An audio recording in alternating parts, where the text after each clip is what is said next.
I realized after doing some troubleshooting that one of the vacuum pumps has failed. It completely failed. It won't hold suction or anything.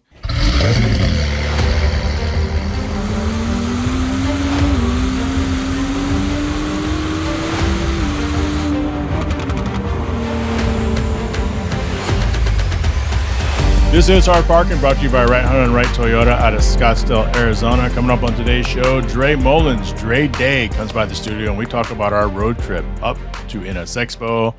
We both went different routes, have different stories. I almost ran out of gas. I'll tell you about that and more.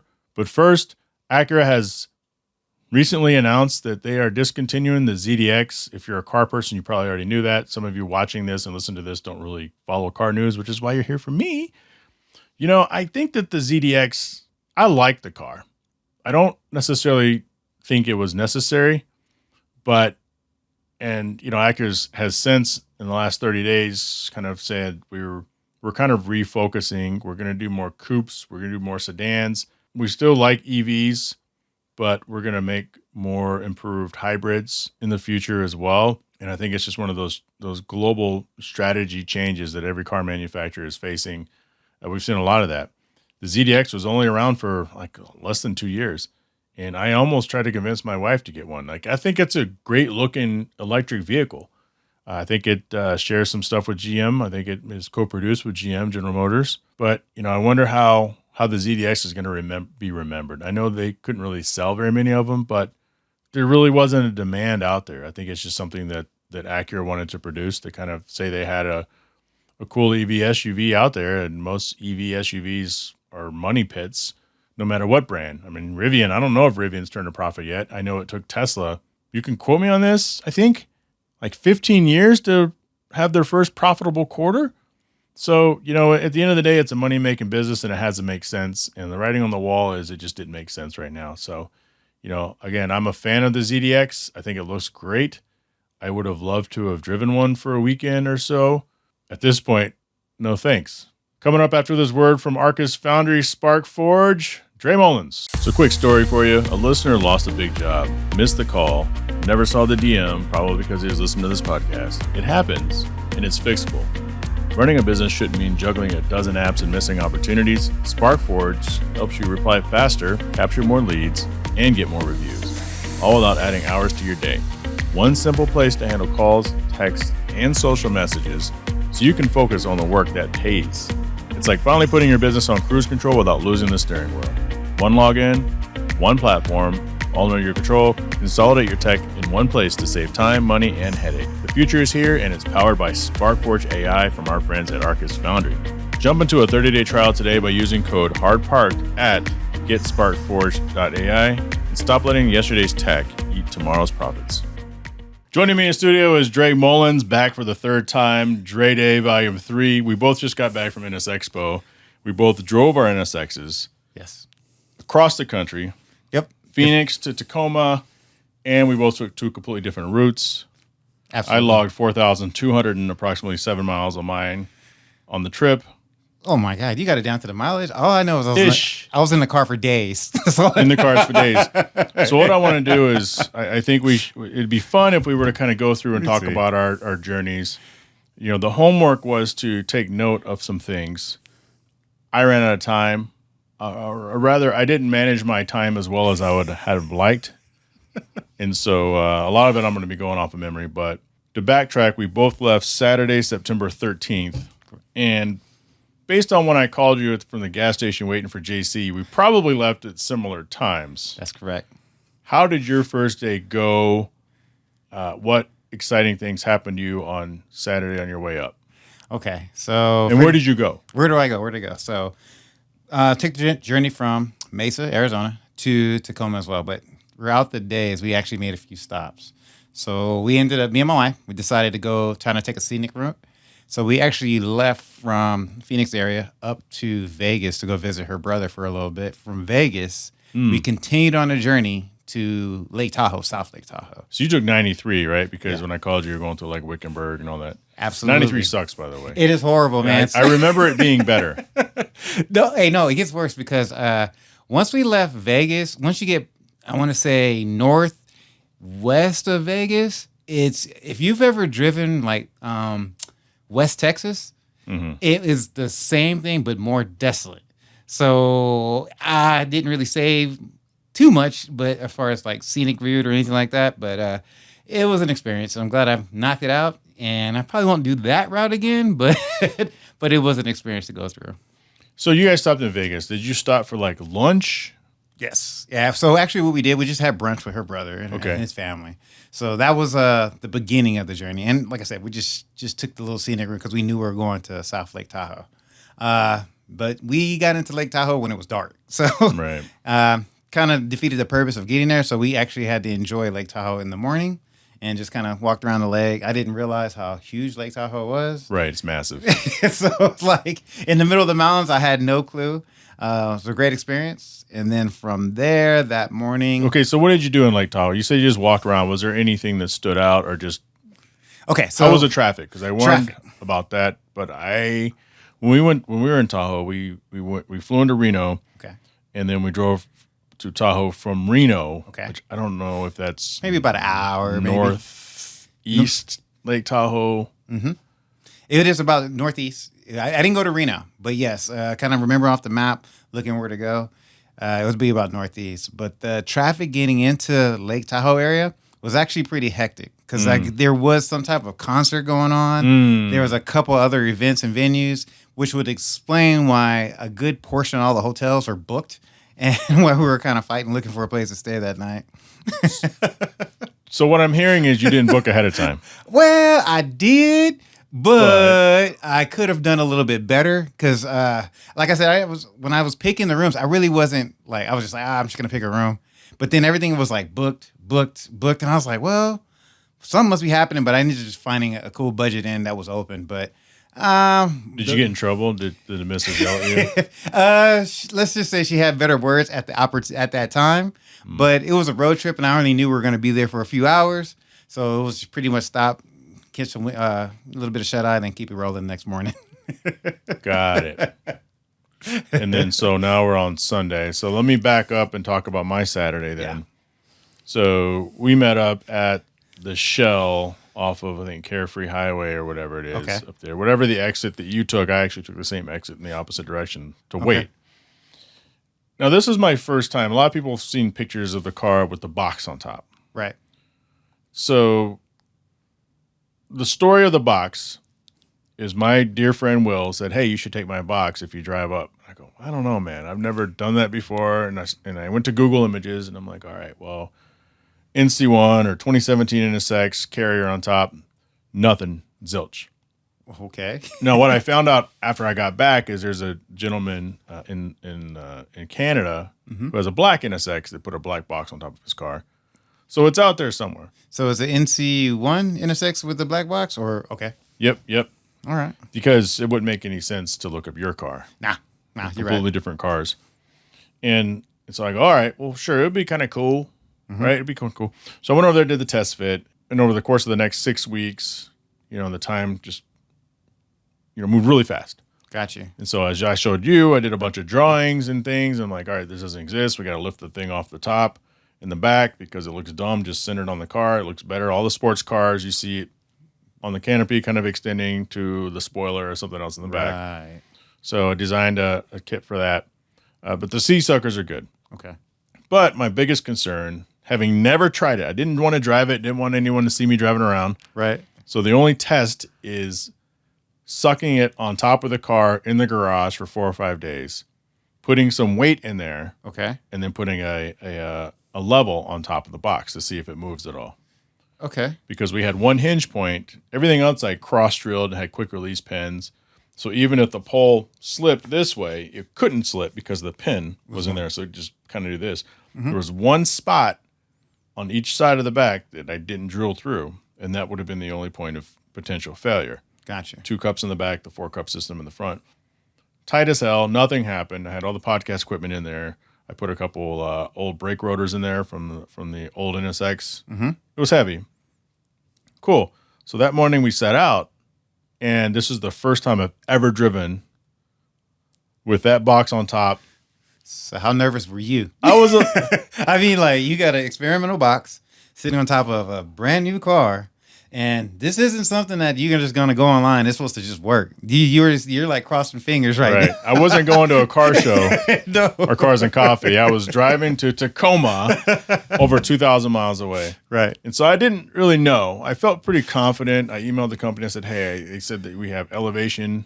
People online say elevation can affect the suction of the cups because of the air. So I'm like, so I went and Googled, okay, from Phoenix to Flagstaff, it goes from 1,000 to 7,000 feet. Yep. At some point in the trip, Glacier National Park, 8,400 feet, 7,500 feet, Yellowstone, whatnot, every part. And then, if you get to Tacoma, we're back on a lower sea level, like 1,500 or 2,000, whatever. So, yeah, a little nerving. So they say, just check it. Right. So our first stop was Flagstaff. And I said, okay, JC, we get to Flagstaff. I need to pull over and I need to check the boxes, because the good thing about the Sea Suckers, they got a little pump system, vacuum. Gotcha. So you can see by the indicator when it comes out if it's losing suction. Oh, really? Okay. Yep. So if you see orange, not good. Right. If it's black and it's a little longer than it was before, it's still good. But you just walk around, just hit every single one of those buttons at every stop, make sure it's good. Didn't really have a problem on the way up. Okay. Which is perfect.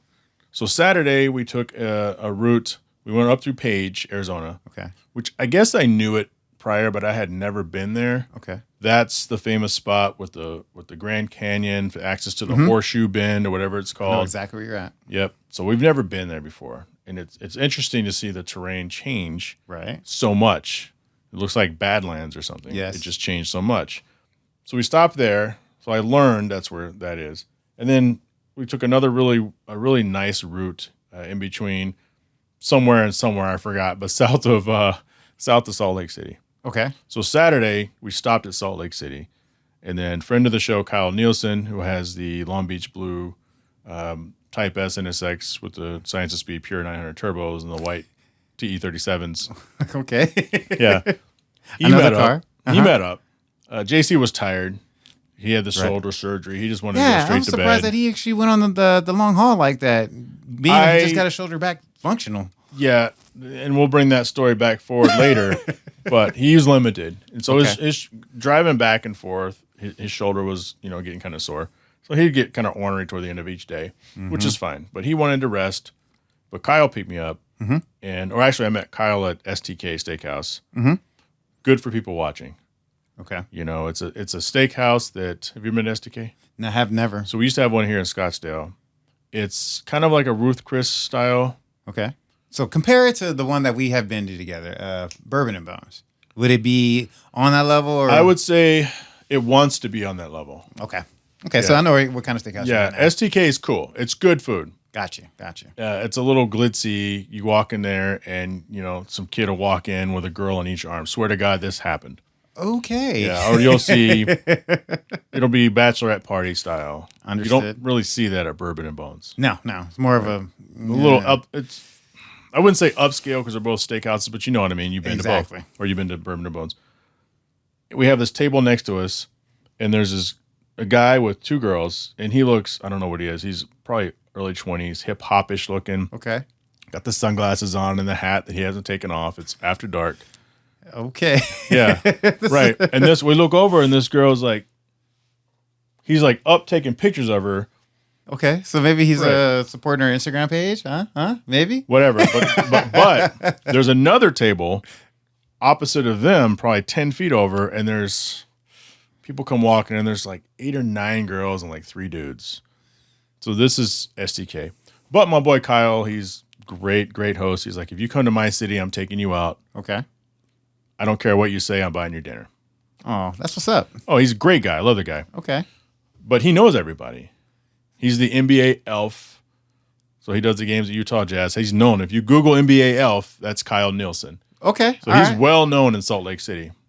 I had no clue, but this is awesome. Hey, yeah, it is awesome. He calls the owner. He's like, hey, do you have room for 2, maybe 3 tonight? I don't have reservations. He's like, show up, we'll get you in. That's exactly how this works. Up. Okay. Yeah, he's cool with everybody. Everybody loves Kyle.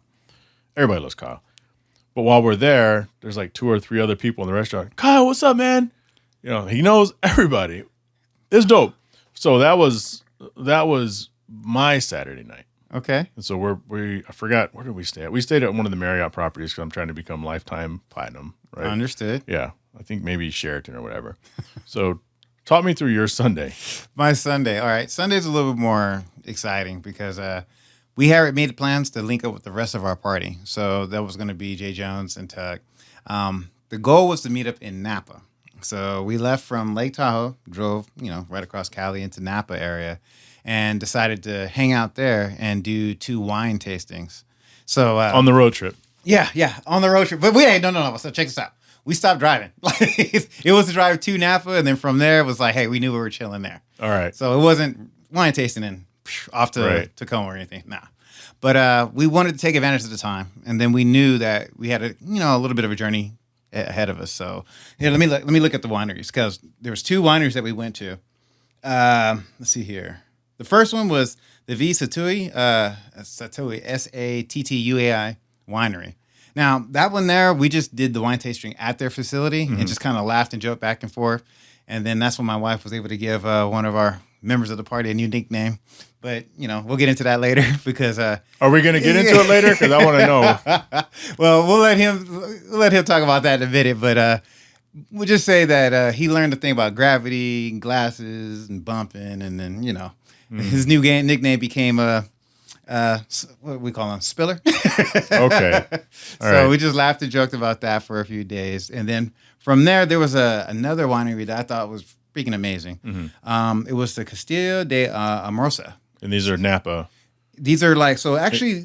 These are both in NorCal? Yeah, well, in that area. So Calistoga was actually, let me back up. St. Helena, California was the Visatui winery.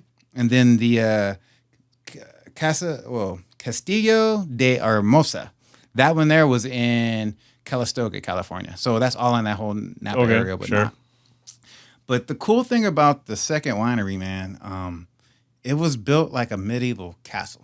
So looking at the website, you kind of look at it and you're like, okay, that's kind of cool, kind of whatever. But when you actually go into this winery, it is literally like mason, like rock built, like a medieval type castle. So we were I assume you guys took pics. Yes, we did. So I'm going to have to forward some to you and you can kind of put some up. Yeah, I'm going to need those as soon as you get home. I will make sure I send them to you because we actually kind of did something kind of cool on that one. They didn't really have any wine tours available at the time when we got there. But, our wonderful waitress, she kind of pointed us in the direction, was like, hey, no one's over here. But if you go take a look at some stuff, enjoy. So we actually went on our own little wine tour through their wine cellars inside that particular winery, which was freaking amazing. Now, I don't know if we need to go through the video or maybe look for lights or something, and maybe do some edits for Slapped Ham or anything like that.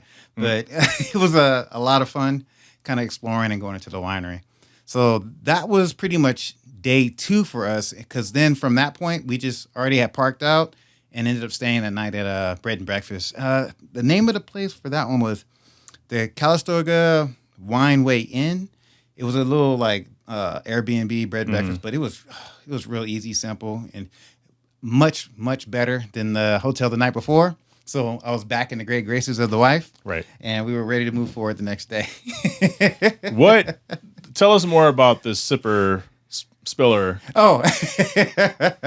Well. Which, is it one of the J's? We'll see. We'll leave it at one of the J's. Okay. And hopefully one day I'll let him tell this story and go into it. But so here's what people don't realize is when we travel, there's always a lot of J's. Yeah. So if everybody understands the group, it's going to be Jay. And then we have Jhae Pfenning. Then we have Jay Jones. And then we have Dre. So usually if you just get the right enunciation, we're all going to turn. And last year we had John Hansey, which is Jay. And we had Joe, which is also a J. In the same group.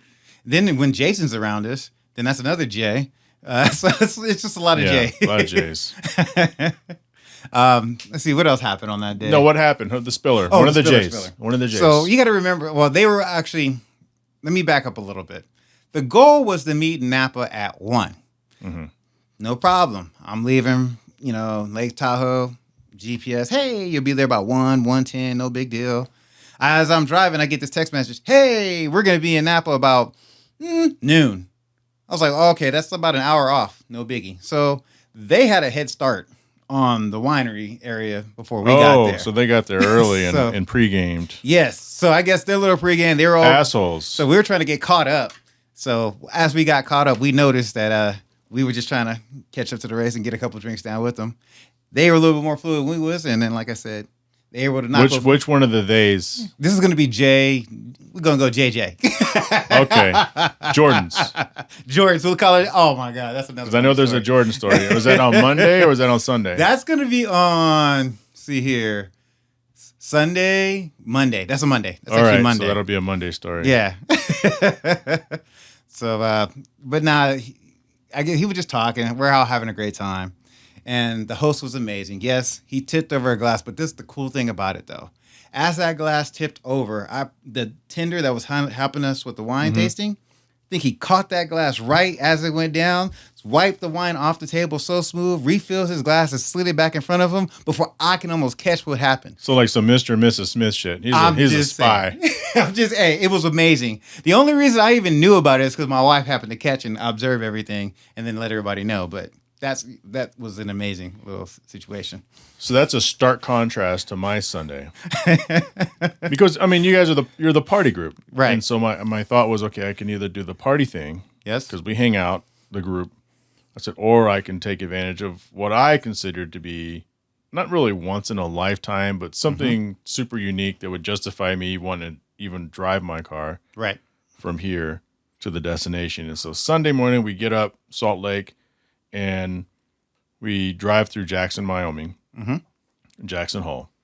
So we get there in about 5 hours. And this is peak touristy season. This is what I'm telling JC. I'm like, okay, well, we're gonna stay in Salt Lake, and then it's only about 4 hours, so we're gonna get up, we're gonna drive there, we're gonna have lunch, and we're gonna push on to Bozeman. Okay. So we're gonna go Jackson, have lunch, drive up through Yellowstone, check out the Tetons, because he's never been there. I was there in 2016. I said, well, I would love to drive through here again, like a cool car. Why not the NSX? So you have these two NSXs. You guys are driving with three. Right. We're driving with two, the white one and the yellow one. So keep that in mind, because you had to have seen people being like, what are all these cars? Because we broke a lot of necks. Yes. We broke a lot of necks between JC and I. And so this is peak season. Peak season in Jackson, if you want a hotel room, it's like $1,500. Yeah, that's why we stayed in Salt Lake. Made perfect sense. Yeah. And he's like, oh, all these people, because he's sore, grumbly old guy. But, I told him he needs to go back to Jackson with Pam, his wife. Right. So they can enjoy it. And they can stay off the beaten path, peak touristy season, and have a great time. Right. So we go to this cowboy saloon, and it's one of those places. It's frustrating because they have this long bar. They have all these tables, and they have one place to order food. There's no servers. They'll come to your table with drinks, but if you want to order, you have to stand in line and order at the window. Okay. Yeah. But the bar, they're not bar stools. They're saddles. Oh, wow. Okay. So you got to straddle up on the bar and sit like there horse saddles, on a like saddle, yeah. big While you're old drinking your horn on it and beer and everything. eating your chicken strips or whatever, right? No, yeah, with the big thing right here. I got a picture. Okay. Maybe I'll post it on the podcast. I don't know. But the thing is, we're both looking at our phones and like, okay, there's 3 routes that we could take up. You can go through Yellowstone. I said, here's what's going to happen. We're going to get back on the road. We're going to get some gas. We're going to get back on the road.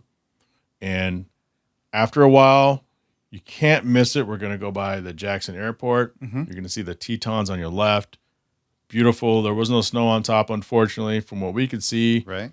But it's a great place to pull over and take a photo. I said, I think we want to do that. And he goes, all right, cool. So we get back on the road and we're driving and we're going up these mountains. I'm like, this is kind of interesting. I haven't been in a while. 2016. So I'm driving. I'm like, why the mountains I'm in the middle of the mountains. Right. After a while, the mountains are on my right. There's not a lot to my left. It's like, welcome to Idaho. And because I'm like, okay, I know you have to go to Idaho to get to it. Right. And then I see a little town. And I go, I think I remember this gas station. Oh, okay. I think we're good. We're good. Two boring hours later, 2.5 boring hours later, I get to the end of the road and it says Bozeman left. It's a T in the road. Right. West Yellowstone right. And I go, hey, let's pull over. I'm going to get our bearings. I use the restroom. So I pulled up on a map. And what we did is we went up the western side the wrong side Got of it. the Tetons, all the way to the to the western entrance of Yellowstone, which is fine, kind of, but it's not really the intention. Right. I said, JC, we went past the park. I go, it's literally right there. You've never been before. We can go in. I showed them on the map. We take the little Yellowstone loop. They have an inside loop. We can take the loop around, and it'll be about a 2-hour delay. Mm-hmm. But we're here. Bozeman's only like 3 hours from us at this point. And it's like, I don't know, 4:30, maybe 4:30, maybe 5 o'clock. He goes, okay, let's do it. I go, good. Okay, so we go into the park. We're driving. We get some good pictures. Now, the thing that I didn't tell him about Yellowstone is when you're in the park, there isn't traffic unless people see something. Then everybody stops. Then it's bumper to bumper, and you're at the mercy of traffic. And that happened to us a couple times. Going into the park. Just anywhere in the park, because it's a loop. Right. So we're in the park, we're driving, and we see, I don't know, there's elk, things we normally see. And I was like, hey, we're on the radios, right? Hey, you see the bison? He was like, yeah, I see the bison. It's pretty cool. And we pulled over to the springs, hot springs. We walked around a little bit, took some pictures. And then I go, all right, we're going to drive up this road, and I'm looking for a spot we can pull over and take a photo because we didn't take a photo of the welcome to Yellowstone. You know, you like to get that stuff when you're on a road trip, right? Especially with a cool car. Yeah. Get in front of it, do it for the gram, right? and so we pull over, take some cool pictures. And I'm looking at the map. I'm like, all right, so we can take the loop and still get out of here. We're driving for 15, 20 miles. At this point, we're up to almost where Old Faithful is.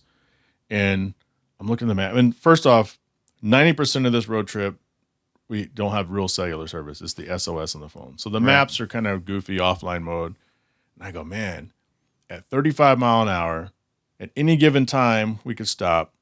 This loop is a lot bigger than I thought. So I radioed and say, hey, JC, here's our option. We can go down, turn around. We can just go back out. We can go out the top. We can go out the west Yellowstone entrance. We came in the north entrance. Right. Or the west. He goes, let's do that. All right, we turn around. Sure as shit, we get caught in traffic twice on the way out. Gotcha. We finally get out of the park. West Yellowstone is cool. I've never been. It's like a little town, too. There's a town literally, I think, called West Yellowstone. I've never been there before, just outside the park. Kind of cool. He calls them, what did he call them? He called them Time Sucks. You go through the town, you get out, walk around for 2 hours. Right. People shop, trinkets, all that stuff.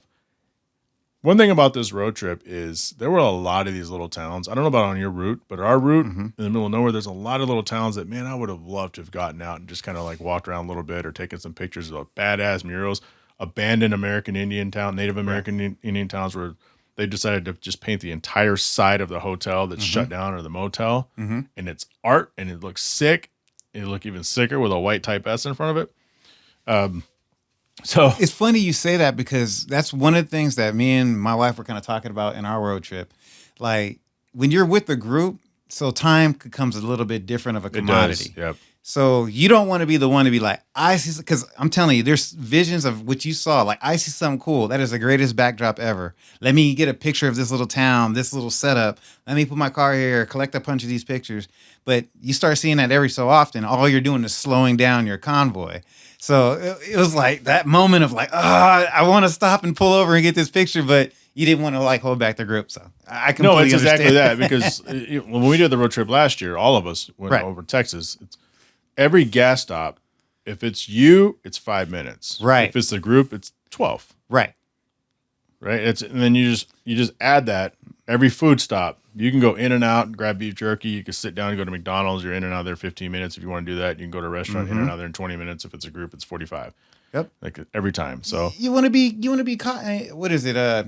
You want to be caring or like cognizant of your other group. You don't want to be like, hey, let's rush. Everybody's good. Everybody wants to talk. Make sure they got their, items. Anybody forget anything? Nope, we're good. So continue to push. Absolutely. So then we get out of the park and, we just have this one little stretch of road. I want to say it's Gallatin Highway or something like that. And it takes us to Bozeman. And you can tell, oh my God, dude, you're driving and you're going along the river. I forgot what river it is. It's not Colorado River, I don't think. Whatever the river is. And you see it and it's taken up. It's about 6 lanes wide, and you can see you can see the whitewater rapids and all that kind of shit. Wow. And you're just this is the highway and this is the river, you know, just Right. like this until it gets dark and you can't see anything. Right. And then we get into Bozeman, and you know that was Sunday. So now our Sunday, we're waking up, we're leaving Napa Valley. So we've decided that we're just from Northern California. We're going to go to the Redwoods first. And then from the Redwoods, we're going to dip back to the coastline and go up the coast of Oregon and then stay the night as far north as we can get in Oregon. I think we ended up getting to, what is it, Crystal Beach? I think it was Crystal Beach. Is that where you guys took all those cool photos? Yes. So let me kind of back up a little bit because when we left, that's when we got my first ticket. Tell us about the ticket. All right. So we were doing good, keeping good pace. And there was this nice little... Whose fault was it? I want to say collectively it was all of our fault. No. Whose fault was it? Was it Tuck's fault?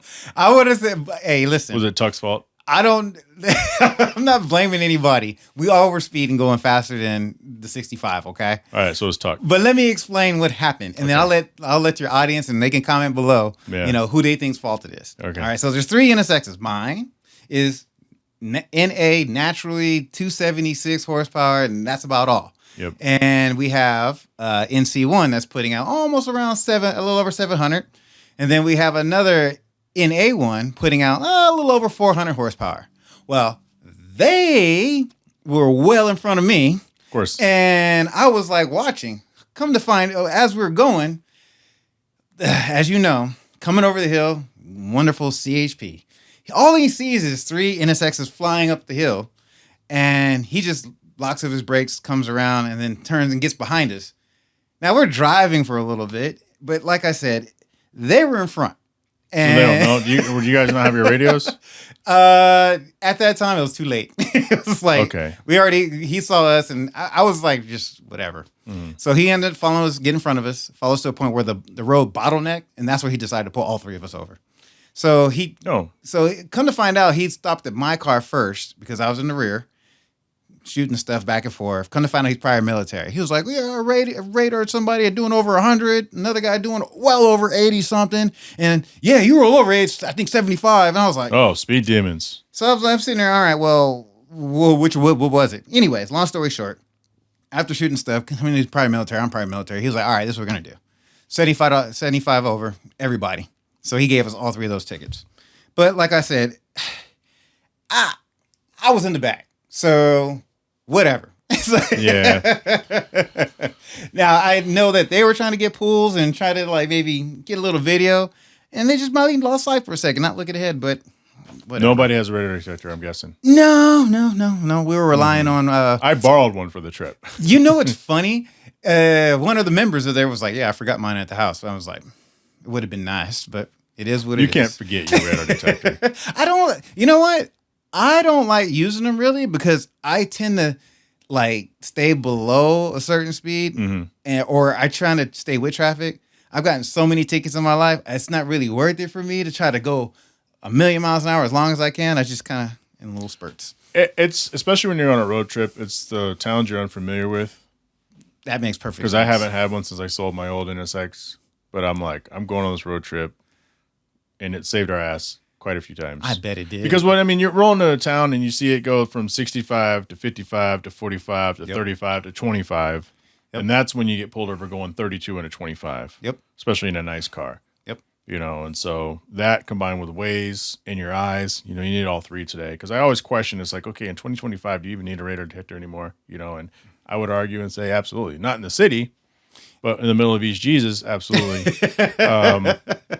No, you're right. And I didn't think of it from that perspective, but you're right. You see it just do those speed drops, and there's always that country bumpkin, like always country cop sitting right there because he knows you're going to miss that last, and then it's like, here you go. Well, even on the highways, right? It could be because some of the speed limits that we saw were 80. Right. We hit 80. We had posted speed limit 80 a couple times. Okay. And so I think even 85 in Idaho on the way back. I want to trying to be like Texas. I think so. Oh no, maybe that's just 85 in Texas outside of Austin, but definitely 80. What happens is it goes from 80 to 65, and then back to 80. So that's when they get you too. Right. Because when it says 80, everyone's going 88, 89.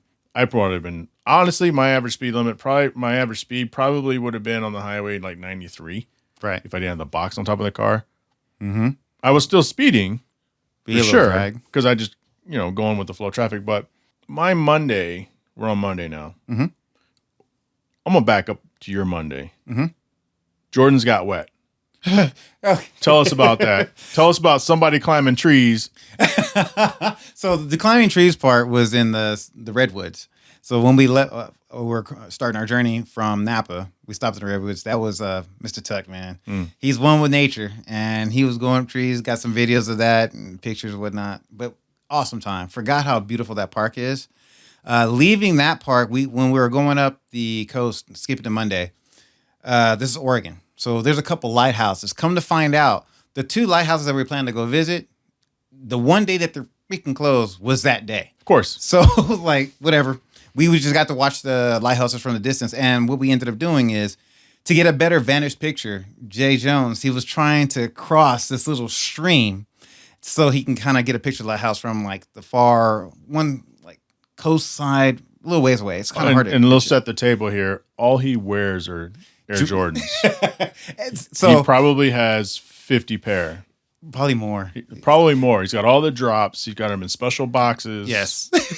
And he's inside these Jordans. And he's not, now we see from a distance, he's negotiating the stream. The stream is not small enough to jump across, but it's just big enough that if you kind of hit a couple of stones, you'd make it across. Right, like an alley or something. Yeah, but you're in Jordan, so you can only imagine that rocks that are in water are pretty smooth. So it's like we watched him balance for a second. The next thing you know, then Jordans became completely soaked. And he was like, oh, well. How far down? Was it like ankle or like mid-calf? Oh, no, bro. No, we're talking about submerged. We're talking about his above his ankles was solid. His Jordans were submerged, and the water line was up to between his knees and calf. So they were in there. Damn. they were in there. Damn. All right. That was Monday. Yeah. Because you guys sent some awesome photos, and I would love to go to the Redwoods. If I had more time coming back, I may have swung down that way. Right. And cut over. Didn't have that time. So Monday we left Bozeman, and Monday's drive was pretty boring. Mm-hmm. But you're going, you're in Montana, a lot of native Indian area, a lot of nothing, out of all sorts of range. But we go up through Helena, which is funny. I think it's Helena or Helena, but you went to a winery. Winery? Yes. With that word in it. Helena. So it was like, when you said that, I was like, oh, that's wild. But we go all the way up to northern Montana. Okay. To enter Glacier National Park. Okay. Yep. So we went up, over, down, and then to Spokane. So we drive up there, and we're watching the weather over the mountains. We're like, oh, which are the Rocky Mountains? I didn't realize that at the time, but they're massive. Yes. Like beautiful, massive. I know Rocky Mountains, but I didn't think, way up there. Yes, they are. So we're going up there, and we pick our route. Okay, so we'll go to. Now, I paid for us to go into Yellowstone, and the thing is, he was going to pay for us to go through Glacier. Gotcha. Weather's kind of crappy. It's raining on us. I go, okay, well, we're not going to go all the way to the peak. We're just going to take this route, and we're going to the glacier. So it says, welcome to Glacier National Park, all that kind of stuff. Beautiful drive. Dude, I can't even explain how stunning this was. Right. Especially with the rain, honestly, it just kind of set the tone because you have the fog and the mist and the mountain peeking through, and the colors are starting to change with some of the trees. And it was so thick, and the pine trees, I think they're pine trees, were so dense. Like if you got lost, no one would ever find you. That's crazy you say that, because that's exactly what I saw when we were going through those little roads in Oregon. That's exactly how I felt. Yeah. You see, you look to the right, you see a row of trees, maybe another row right behind, but it's just thick. They're all like 150 feet tall, and it's just as massive. So anyway, we go down, we stop and have lunch in this town called Kalispell. Okay. When we get through all that kind of stuff. Kind of a cool little town. And it's funny because a friend of mine hit me up on Instagram. He's like, hey, Kalispell, I grew up right around there. I'm like, what are the odds? I consider that middle of nowhere. It's kind of a cool little town, though. Right. And then we go from Kalispell, we go down through Coeur d'Alene. At this point, I kind of wanted to roam around Coeur d'Alene because I know it's really known for being super cool. It's kind of like the new hip place everyone's moving. Really? I said, JC, you want to go through Coeur d'Alene? And maybe I could tell he was just done with his day, which is fine. Right. Like, all right, we're just going to go to Spokane, and that'll be the last stop before we hoof it over the next day to Shelton and Tacoma and stuff. Right. So we stay at kind of a really nice boutique Marriott property called Davenport. Okay. And that was our Monday. Oh man, yeah, you had a very different Monday than mine. I did. Well, like ours, that's our Monday is once we called it a night. That Tuesday getting up, that's when we all split up. So it was like, which is crazy because you guys were together for a couple days. You guys were going to the same place, correct? but you got there different times and dates. Yeah. Well, Jay Chuck, he wanted to go visit some friends in Portland area, I believe, in Oregon. So he went that direction. Jay Jones's fiance at the time, she was flying out the next day, and they wanted to go spend some time in downtown Seattle. So they went just route. so we know, it's still his fiance. They just haven't got married yet. Yeah. Did I say fiance? I said fiance, right? Yeah. Okay. At the time. Okay, at the time. Okay. Unless something happened in the last week. No, nothing happened. Okay. All right. Don't put that out the bad. That's bad juju. You ain't put that out there. Not gonna. Right. But anyways, then me and my wife wanted to take advantage because we knew it was the track day was coming up. So we decided to go run up to Vancouver, Canada, and just stay the night, have a couple drinks and dinner there, and then come back the next day. How was that? So that was Tuesday? That was Tuesday. So we woke up on Wednesday and came back that next day on Wednesday. That was great. Vancouver, I guess they said they just rains a lot up there, but the people are really cool. And it's one thing about leaving the country. It's funny to hear like slide comic and jokes about Americans in other countries because you kind of got to agree with some of the jokes. So it's weird that you would hear that without being there for like 24 hours. Well, yeah, they were real quick. Oh, American? Oh. So how's everything with the Orange Man? I'm like, Yeah, I think we know Canada basically sucks. Every Canadian I know, it's a nice place to visit, but that's awesome though, man. And because by Thursday, I know I skipped a day, but by Thursday everyone's gathering at the track, and Jay Jones is the first to show up. Yep. I'm like, all right, well, where's Tuck and Valeria? And I said, where's Dre and Leo? Like, I don't know. And that was my bad. I miscalculated leaving that Thursday morning. Because then Tuck and Valeria show up, and I think Jay Jones had already left. Yep. I go, where's Dre and Leo? I don't know. Anyone called them? And then eventually you guys showed up. But my Tuesday, because I skipped a day, we just get up and it was just straight coming from Spokane. Right. We fill up with gas and we go our separate ways because I met up with Chris Fry, the guy with the Honda Z, just like mine. I understand. Met him up in Bellevue. We had lunch. Cool, great, kind of a fusion sushi place. Great selection of liquor too. It was awesome. Oh my gosh. Yeah, awesome. Then I went over to see Alex and Jen, friends of the show, dear friends of mine. Right.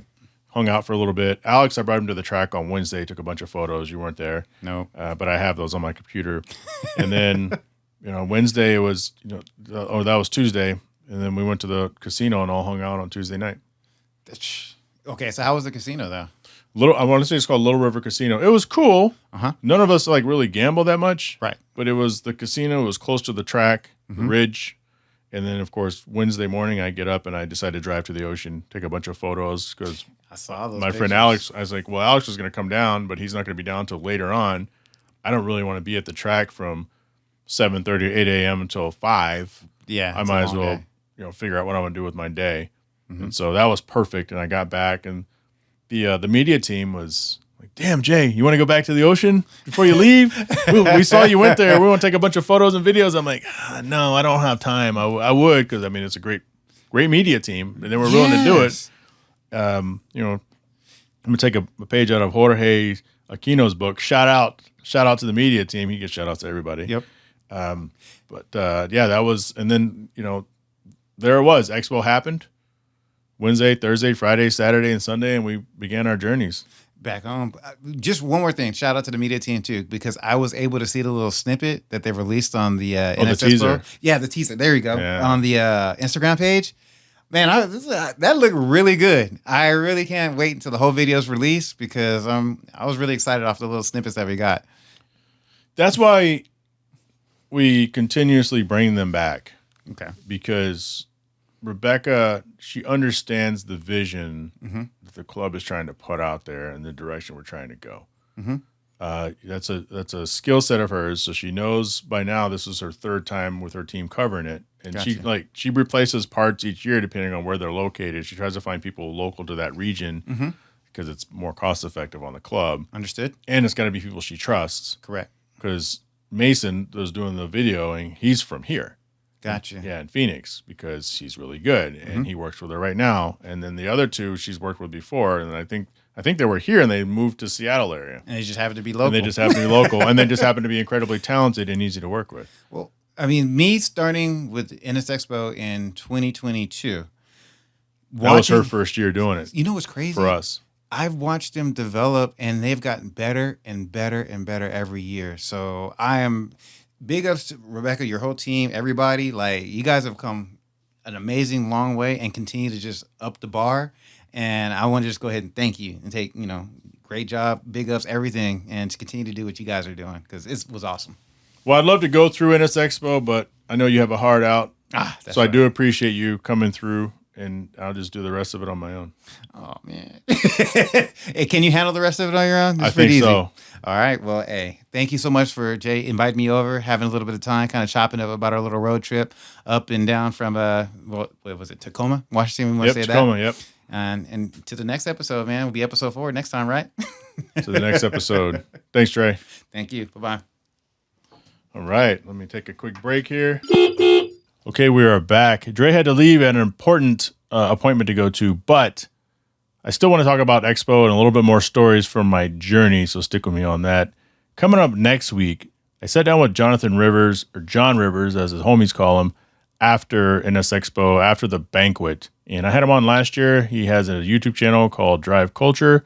He's also one of the higher ups in Acura, a good friend, and hopefully we can do it every year, but that will be next week. So we'll talk a little bit more about what the brand Acura has going on and our NS Expo experience from the perspective of our title sponsor, titanium sponsor, Acura. So the event, we stayed at Hotel Murano. We had 2-day track day at the Ridge, which is in Shelton, Washington. So we stayed at Hotel Murano, which is in Tacoma. Really nice hotel, a little older, but at some point it was pinky out fancy. It's still pretty nice. We'll just put it that way. It's still pretty nice property. But, and I talk about this every year, and I'm going to talk about it again. We have a lot of people who came to NS Expo for the first time. And what that means is, going into it, they're a little unsure. What is this event? It's just a bunch of old people standing around talking about their cars and all that good stuff. But it's an entire weekend full of stuff, and it's always more like family. I had to get up on stage like typical as the current club president, talk 10, 15 minutes and bore everybody. But the events are always cool, but it's what you do in between the events. Whether you're hanging out in the lobby or hanging out in hotel rooms, it's been kind of a thing up till 2 or 3 in the morning, just drinking in people's rooms and talking and having a party.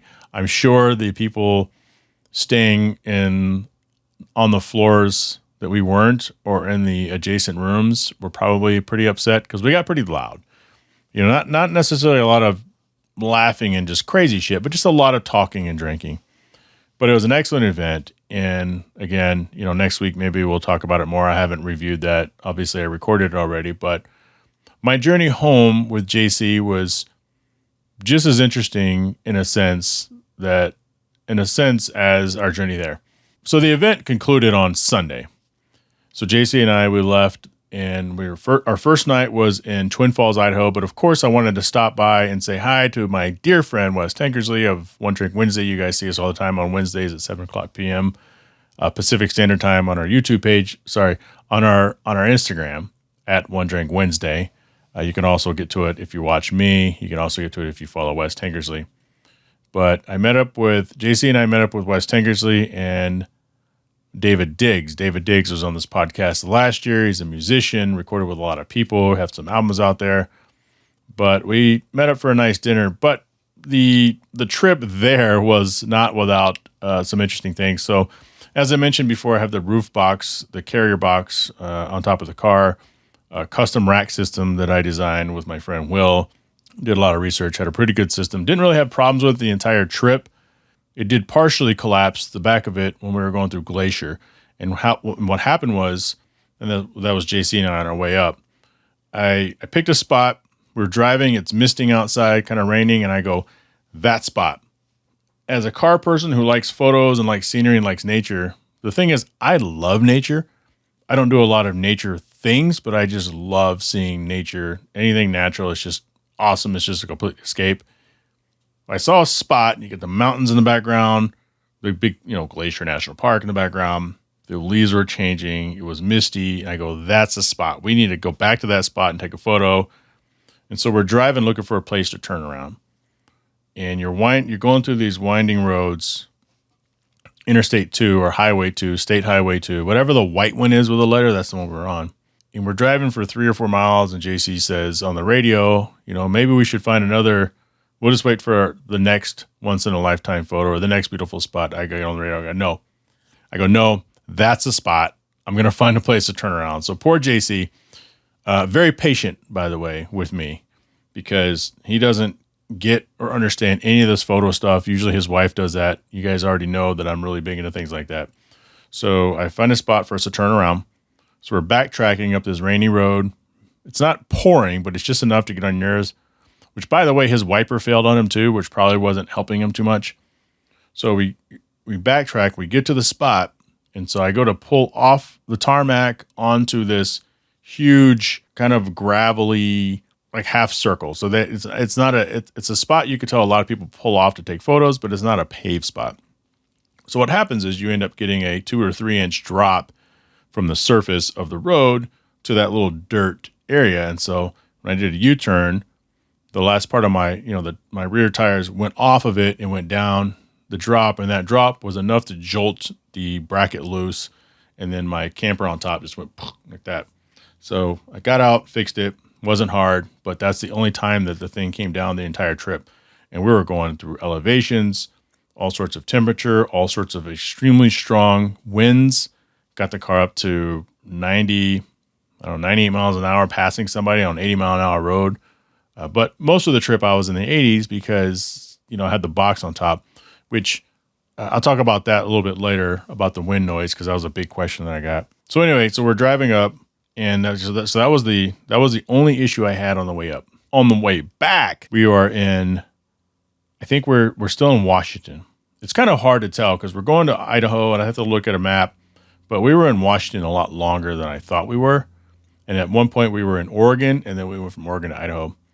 But we had pulled over in this little town to get gas, and it was kind of drizzling outside. The rain, not a problem. I checked the pumps on the Seasuckers, and everything's good. I do that at every stop. Check the pump, check the vacuum levels, gas up. And as we're pulling out, before we get back on the highway, so we're going through town probably 3 miles. Before we get back on the highway of this little town, JC radios, he goes, hey, your bracket came down again. So I looked in the rear view. I go, shit, okay. So I pull over. It takes about a minute to get the bracing back up and get the vacuum pump in. So we get on the highway, and within 2 minutes happens again. I'm like, shit, this is going to be a problem. I can tell JC's getting a little irritated, but he's also patient. But what are you going to do, right? There's really nothing you could do. So I get out, I tighten it. This is unusual. It's happened now twice in the last 6 minutes. So I tighten it down. I make sure the suction mounts are in, and then we're fine. We're fine for the next 200 miles. Like we have another 3 or so hours, maybe 4 hours to get to Boise, proper Meridian, Idaho, to meet up with Dave Diggs and, of course, Wes. We get there, have dinner, everything's good, and then we go from there to Twin Falls, Idaho, one of the most beautiful overlooks I've ever seen in my life. At the time, we didn't really get to see it because we got in there later at night. We got there at 10:30 at night. Just before we pulled into the hotel parking lot, bumpy side roads, thing comes down again. Now, when I say it comes down, imagine the roof of a car, not the hood, but the roof. And this system has one bar across the top that's holding, it's got a bar, and each side of it has a twin suction cup system. And then I have the bar running to the back of the box, and then it goes down to my trunk, kind of suspended up about a foot off the back of the car. so that I can see out the rear view. So the back part is what kept collapsing. And so we pulled over, we're slated at Town Place Suites, and I realized after doing some troubleshooting that one of the vacuum pumps has failed. It completely failed. It won't hold suction or anything. JC's tired, understandably so. He wants to have a celebratory bourbon to celebrate how great NSXPO went because it was fantastic. I had set up on stage, this might be the best NSXPO ever. But for anyone who's attended multiple NSXPOs, people were always going to mention Seattle as either being the best or being one of the best. Seattle, Tacoma. It was that freaking good. Nothing really to complain about. And the stuff that you would complain about is so minor. From an organization standpoint, from an event standpoint, everything was pretty much perfect. But we hosted here in Arizona, and people said ours was the best. And so all I can say is that Tacoma was arguably, like, someone could make an argument for that being the best in this expo, but I digress. So JC wanted to celebrate. After being out in the parking lot monkeying with this thing, to make matters worse, we parked at the wrong hotel. Now, how do you do that? So Marriott, and a few other brands, what they do is they take two of their properties. I've seen them do this a lot now, and they butt them up together. Just like you go to the fast food and you see a Taco Bell that's also a Long John Silver's, right? Kind of that A&W root beer and Burger King. It's the same thing. I don't know if that example really exists, but hopefully you know what I mean. So we parked at the wrong one, but it's still the same giant property. And so I decided, okay, well, let me take some of my stuff up to the room, because JC texted me what room it was in. I knew he was waiting on taking a celebratory drink. I know he's tired. He wants to go to sleep. At this point, it was like 10:30. Well, actually, at this point, it was like 11:15. I had to leave half my shit still out in the parking lot with the car, with my car keys. Why is that crazy? Well, because you can't take the key out of the storage box, camper, ski rack, whatever we're calling it, if the hinges aren't clicked all the way down. You just can't take it out. And I couldn't get the top down because the thing was kind of like slightly twisted on top of the car because of all the issues I was having. So I had to think, okay, is this going to be one of those stories where I go inside and I come out and my car's stolen or someone stole my key? I can't think like that. I can't be negative. I said, all right, let me just go up to the room. So I walked to the room, which again, we're at the opposite hotel. So it's a 5-minute walk just to get to the front door. Go to the room. JC's on the phone with his wife.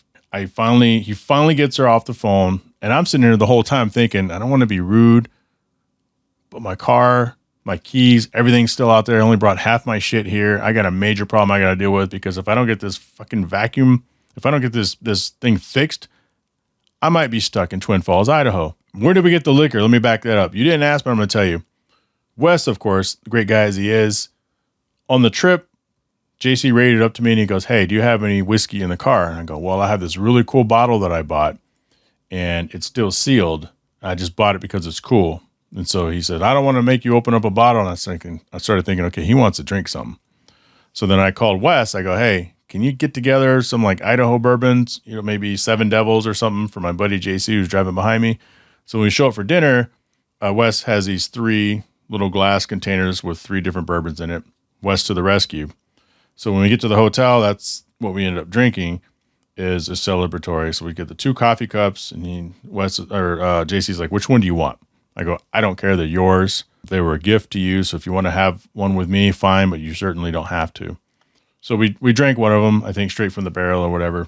I go, okay, I can't finish my drink. Which, by the way, if you ever try to drink bourbon, just bourbon on itself out of a coffee cup, you think that a Glencairn gets you with the whiffs? Try to inhale while you drink that. I bet you can't, especially if it's a high proof something. You just can't even breathe. So anyway, I said, I got to be back. I got to go fix this thing.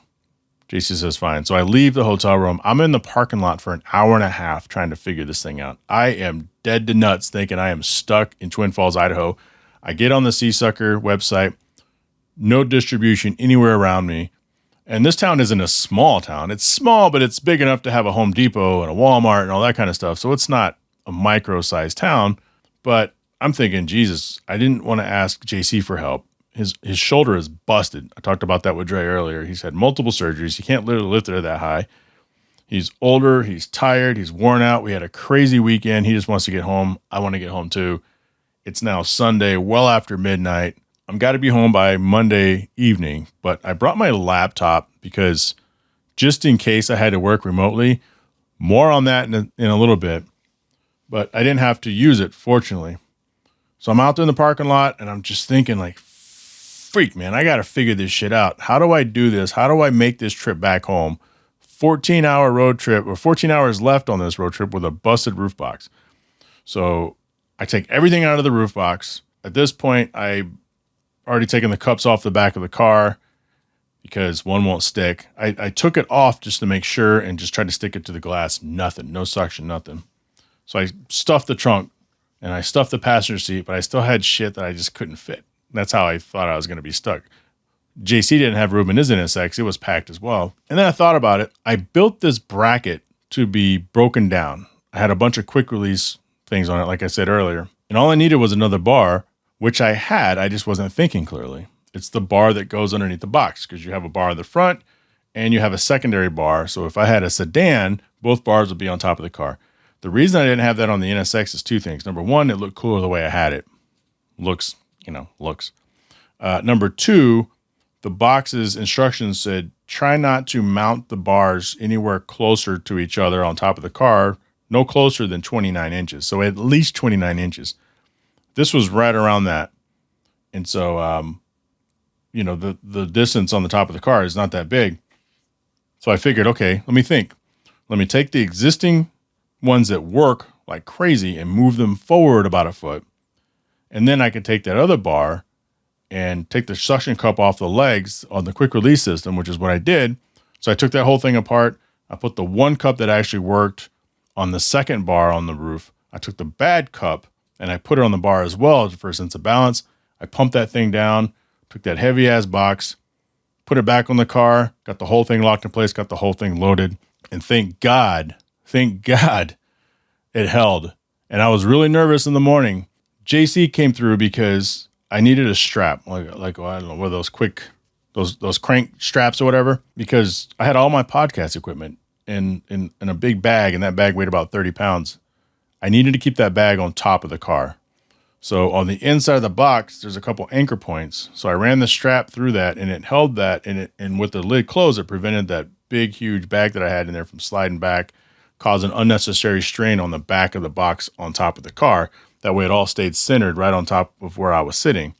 So the next day it was, a little unnerving because it was a new setup. But made it all the way home. But we're going to back up just a little bit because that was just one problem. So we took 93 down, Highway 93 down from Twin Falls. And you could take that most of the way down to Vegas. It's the most direct route. You get off at 93 at some point and go through some other roads, some other highways, and you rejoin 93 right around Vegas. We have 3/4 of a tank. We see the truck stop. Okay, we'll just push to the next one. 3/4 of a tank, that's on an NSX, that's about 150 miles on an NC1. I had it on an EV mode or a regular sport mode, not Sport Plus, which I drive around in the city all the time. Sport Plus, you can literally see the needle moving if you just stare at it for a while. So we're both driving and we're ready. Okay, we'll go to the next one. How much gas you got left? I think you know where the story's going. We both are doing pretty good. We go to, because usually what you look and it's like, okay, 80 miles to the next turn. And usually at every intersection, there's a gas station, like every intersection on a route. We get to the next intersection. There's an old burnt up gas station from some other shop, a little trash yard, and nothing. So like, all right, I get on I get on Siri and I look. The nearest gas station from there is another 55 miles up the street. At this point, we're both staring down the barrel of an eighth of a tank. So I radio to JC. I go, hey, man, I see a Love's truck stop. It's 50-something miles away. The NSX, the NC1 says I have 30-something miles left on this tank. Now, I know what you're saying. Car manufacturers usually bake a few extra gallons in there past the E indicator when you're out of gas. True enough, I know the old NSX, when that needle touches E, you still have about 3 gallons in the tank. The new NSX, when it touches E, I've heard of people running out of gas. I've got this box on top of the car. It's no longer pitched for downforce, which was the original setup. Now it's a little bit up, so now it's producing a little drag, and it's killing my gas mileage. So, I called John Rivers, who's coming up on the next episode. I texted John Acada. He didn't respond. another person from the Acura brand, HRC. Both have plenty of experience in the seat of an NSX, the new NSX. I'm getting a little nervous, but I don't feel that bad because I have JC behind me. As long as one of us doesn't run out of gas, then they can keep going and bring back the other person some gas. It would have been like a really expensive 2 gallons because you have to buy the canister, which they're going to have for sale, hopefully at a truck stop, right? And then you have to backtrack. You have to buy the gas and backtrack. A real time sink. So we're driving down 93, and I'm just watching this thing go from 10 miles, 6 miles, 5 miles. By this time, I've slowed all the way down to like 37 miles an hour. Cars were coming up behind us and passing us. Because what I'm trying to do is I'm trying to trick the car to go into EV mode. So you can coast in EV mode for a little bit, but as soon as it starts to drain, then the engine turns back on and starts charging it. And I don't know how much gas that uses. So I'm kind of pacing it. And then it drops to 0.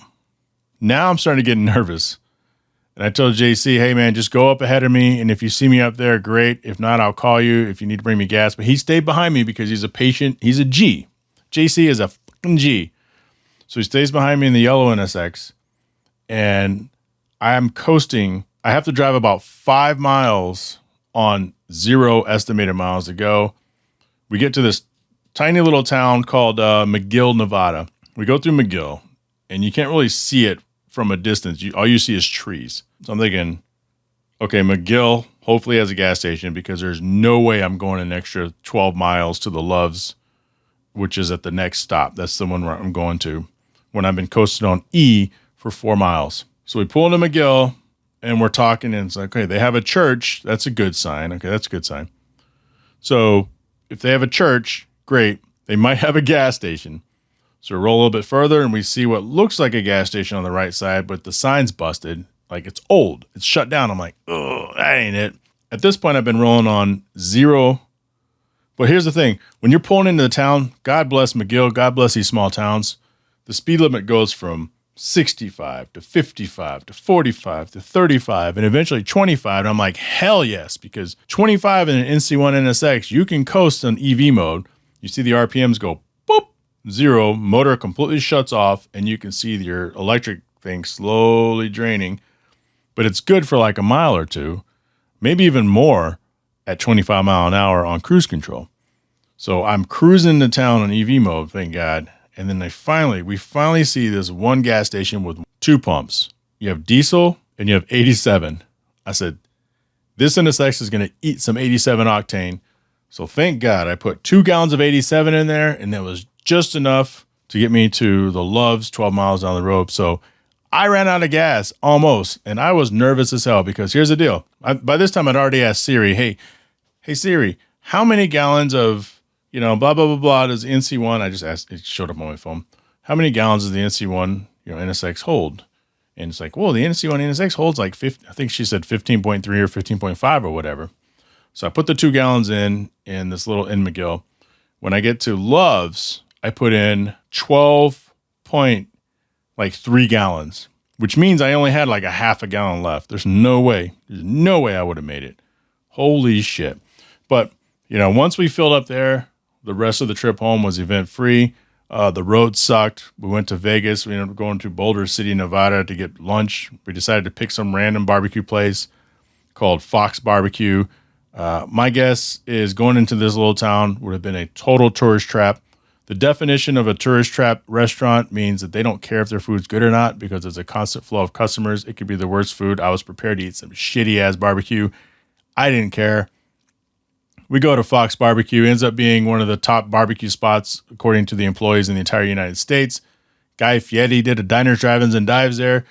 JC recognized it from TV. I didn't recognize it, but the food was great. And that was it. From that point, you're 5 hours from home, and the road trip no longer seemed like it was going to take forever. We went our separate ways just outside or just north of the Phoenix area, and he got home safely. I got home safely. I was tired as hell. I had really only got about 3.5 hours of sleep the night before, a poor 3.5 hours of sleep because between working on the car, doing that box, and then, of course, when I got back in the room, of course, I finished my celebratory drink while JC was knocked out. and then I was awake, so I was kind of fiddling around for half an hour or so. But awesome road trip. I logged 4,207 miles on the Type S, which is pretty crazy. Even with that, I don't think I'm in the top 5 of Type S mileage, but I'm probably in the top 10. I know people that have like 100 miles on their Type S, and that's a 2022 model. So, would I do it again? I don't know. I don't know if I'd do the roof box again. That's not mine. It's Will's. So I took it to his house. I gave him the bars and everything. Those are his cups. That was his box on top. Of course, I cleaned it. But yeah, the next day I took it over there and gave it to him. And I'm waiting for the PPF. My nose keeps itching. I'm waiting for the PPF on top of the car to completely heal because the suction cups made like these little marks. And I think it's going to self-heal. But I told JC, I go, this was really cool.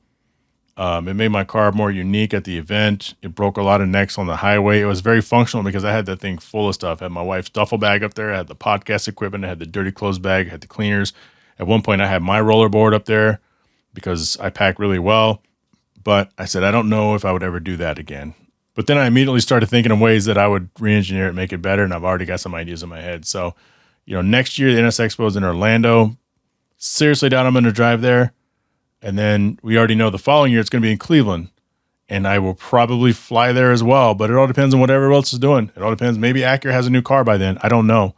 But yeah, that was my road trip to NSXPO and some of my experiences at NSXPO. I know I didn't really talk about what we did at NSXPO. But we went to the LeMay Museum. We had an awesome cruise up the coast, up the countryside of Washington. At one point, I hit a dead baby deer, so it was already dead. I bottomed out on the car, trying to turn around and make a U-turn on a sharp driveway. Let's see, I got the car almost sideways because there's a gravel pit coming up on a blind corner I didn't see, and I was leading all the other cars. I was designated as a drive leader, which sucks when you're in a place you've never been, and people are riding up your ass like Jay Tuck was, the same Jay Tuck that we were talking about earlier. But it was a great event. It's always a great event. And, it's one of the things that I circle on my calendar every year is the dates of NSXPO. So, yeah, that was it. Well, another month, another closing. If you like what you heard today or like what you watched today, if you're watching this on YouTube or Spotify, make sure you go ahead and hit that subscribe button. Then make sure you go and tell a friend all about it.